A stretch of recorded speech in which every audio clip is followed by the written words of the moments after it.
Hello friend, स्वागत है आपका हमारे यूट्यूब चैनल में। दोस्तों, 1 अप्रैल से बदलने जा रहे हैं 15 बड़े नियम।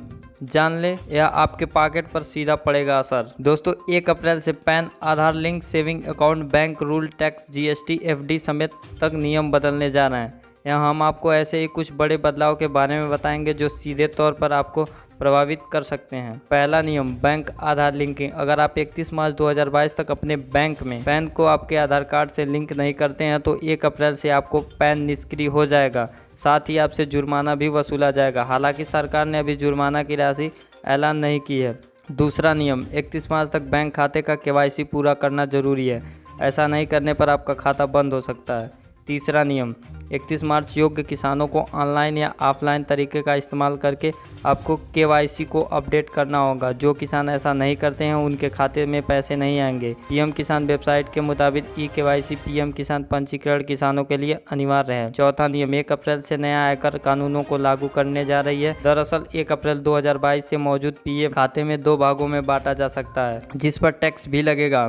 खबरों के मुताबिक ईपीएफ खाते में 2.5 लाख रुपए तक टैक्स फ्री योगदान का कैंप लगाया जा सकता है। अगर इसमें ऊपर योगदान किया तो ब्याज आय का टैक्स लगेगा। वहीं सरकारी कर्मचारियों को जीपीएफ में टैक्स फ्री योगदान की सीमा 5 लाख रुपए सालाना है। पांचवा नियम, यदि आप अपने नाम पर या अपने बच्चों के जीवन साथी के नाम पर पीपीएफ खाता खोल रखा है तो खाते को निष्क्रिय होने से बचाने के लिए आपको हर साल कम से कम 500 रुपये जमा करना होगा। ऐसे में अगर आपको एक छोटे से शुल्क 500 रुपये जमा करके खाते को निष्क्रिय होने से बचा सकते हैं। छठवां नियम, पोस्ट ऑफिस की छोटी बचत योजनाओं में निवेश करने वालों के लिए जरूरी बदलाव होने जा रहा है।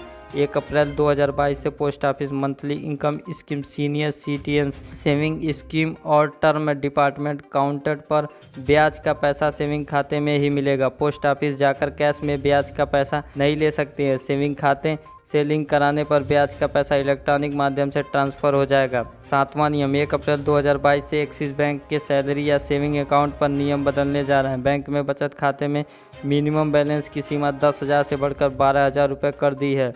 वही 1 अप्रैल से पंजाब नेशनल बैंक पीपीएफ को लागू कर रहा है। 4 अप्रैल से 10 लाख और उनसे अधिक के चेक के लिए वेरिफिकेशन अनिवार्य कर दिया है। 8वां नियम, 1 अप्रैल से वर्चुअल फंड में निवेश के लिए भुगतान चेक, बैंक ड्राफ्ट या अन्य किसी भौतिक माध्यम से नहीं कर पाएगा। 1 अप्रैल 2022 में म्यूचुअल फंड में पैसे लगाने के लिए आपको सिर्फ यूपीआई अथवा नेट बैंकिंग के जरिए भुगतान करना होगा। 9वां नियम, केंद्रीय अप्रत्यक्ष कर और सीमा शुल्क बोर्ड ने माल और सेवा पर जीएसटी के तहत चालान जारी करने के लिए टर्नओवर सीमा को पहले तय सीमा 50 करोड़ रुपए से घटाकर 20 करोड़ रुपए कर दिया है। यह नियम भी अप्रैल 2022 में लागू होगा। 10वां नियम, केंद्र सरकार पहली बार घर खरीदने वालों को धारा 80 ईए के तहत टैक्स छूट का फायदा देगा। 1 अप्रैल 2022 में बंद करने जा रहे हैं। बता दें कि 2019-20 के बजट में केंद्र सरकार ने 45 लाख रुपए तक का घर खरीदने वाले को होम लोन के अतिरिक्त 1.5 लाख आयकर लाभ का घोषणा की थी। लेकिन इस बार 1 फरवरी 2020 को वित्त मंत्री श्री निर्मला सीतारमण ने नए इन सुविधाओं को आगे नहीं बढ़ाया। ऐसे होम बायर्स को अगले वित्त वर्ष 2022-23 से ज़्यादा टैक्स चुकाना पड़ सकता है। 11वां नियम, कोविड-19 महामारी के दौरान सीनियर सिटीजन्स के लिए कई बैंकों ने स्पेशल एफडी योजना की शुरुआत की थी। इस योजना के तहत सीनियर सिटीजन्स को एफडी पर ज़्यादा फायदा मिल सकता है। हालांकि अब कुछ बैंक इस योजनाओं को बंद करने जा रहे हैं। 12वां नियम, खबरों के मुताबिक 1 अप्रैल से बुखार, इन्फेक्शन, हृदय रोग, हार्ट प्रेशर, त्वचा रोग और एनीमिया के इलाज में इस्तेमाल करने वाले दवाएँ महंगे हो सकते हैं।